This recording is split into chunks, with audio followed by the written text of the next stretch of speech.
Lena hadn't been on a real date in months. Not since her ex dumped her with the unforgettable phrase, "You're not exactly impressive." She tried to laugh it off, tried to pretend it didn't bruise her confidence. But it followed her like a shadow. So when her coworkers insisted on setting her up on a blind date, she let herself hope just a little. "Trust us," they said. "He's handsome. He's successful. Totally your type." But as she walked into the elegant restaurant, she saw their smirks from across the room. A cluster of them sat at a table whispering, giggling, eyes fixed on her like she was a show they had paid to watch. Her stomach tightened. Please let this not be what I think it is. Then she spotted him, the man they claimed was her date. Tall, sharply dressed, undeniably handsome, and next to him a little girl in a pink dress, sitting on his lap and playing with a tiny rose. Lena froze. Her coworkers burst into quiet laughter. One whispered loudly enough for her to hear, "Let's see how long this lasts." That's when she understood. This wasn't a date. This was a setup. A joke at her expense. Her chest tightened, embarrassment burning under her skin. She should have turned around. But the man looked up and for a second everything blurred. His eyes softened. He stood, lifting his daughter gently to his hip and began walking toward her. "Hi," he said, voice deep and warm. "You must be Lena?" His daughter held up her rose, staring at Lena as though she were some kind of fairy tale princess. Lena opened her mouth, but nothing came out. She could still feel her co-worker's eyes drilling into her back. "Yes, I'm Lena," she managed. "I'm Daniel," he said. "And this?" He shifted the little girl in his arm. "Is Emma." She insisted on coming because she didn't want Daddy to be nervous. His smile was so gently sincere that Lena felt her humiliation crack a little. "Still," she whispered, I think they set us up as a joke." He followed her gaze and saw the co-workers snickering. His jaw tightened, just slightly. But when he turned back to her, his eyes held no pity, just a surprising, comforting steadiness. "Well," he said calmly, "I don't find you funny, and I'd still like to have dinner with you, if you'd like to stay." Lena stared at him. No man had ever spoken to her like that. Firm, gentle, protective without being overbearing. Emma reached out and handed her the little rose. "For you," the girl said in a tiny voice. Lena swallowed hard.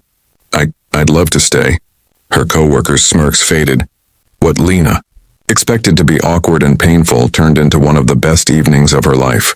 Daniel wasn't like the men she had dated before. He actually listened, really listened when she talked. He asked about her job, her baking hobby, her dream of starting her own little cake business someday. When she laughed nervously and said, "It's silly, I know." He tilted his head. "Why would it be silly?" he asked.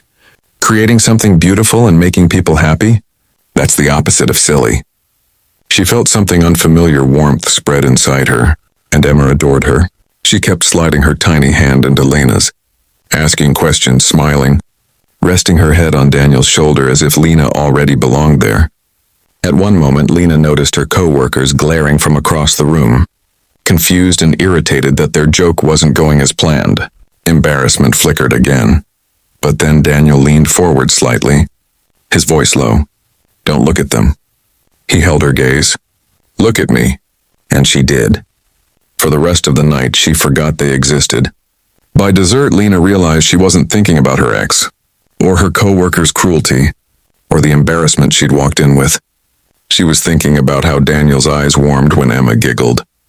How he talked about his late wife with respect, not bitterness. How he looked at Lena like she was someone worth noticing, worth choosing.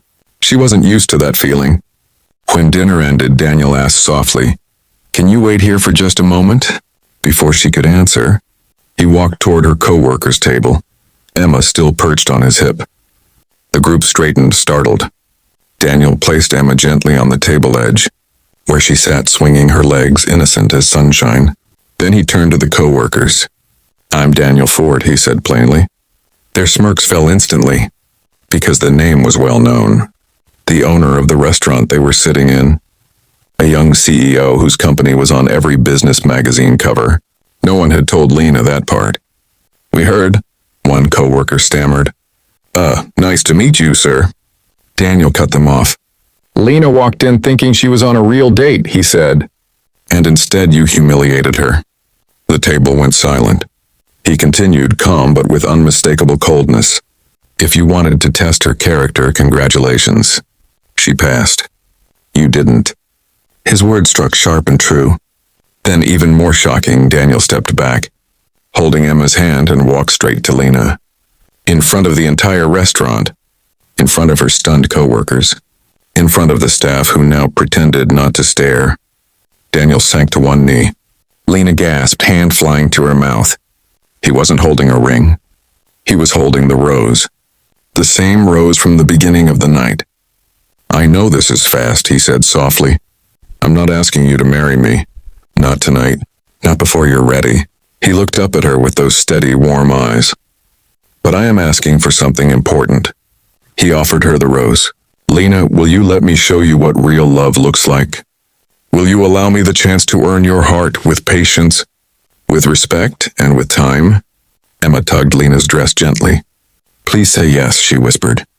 The entire room held its breath. Lena felt tears gather in her eyes, but for the first time in years, they weren't from hurt. They were from being seen, being valued, being chosen. Yes, she whispered. Then louder with trembling joy. Yes. The restaurant erupted into applause. Her co-workers shrank in their seats, realizing the joke wasn't on her anymore. It was on them.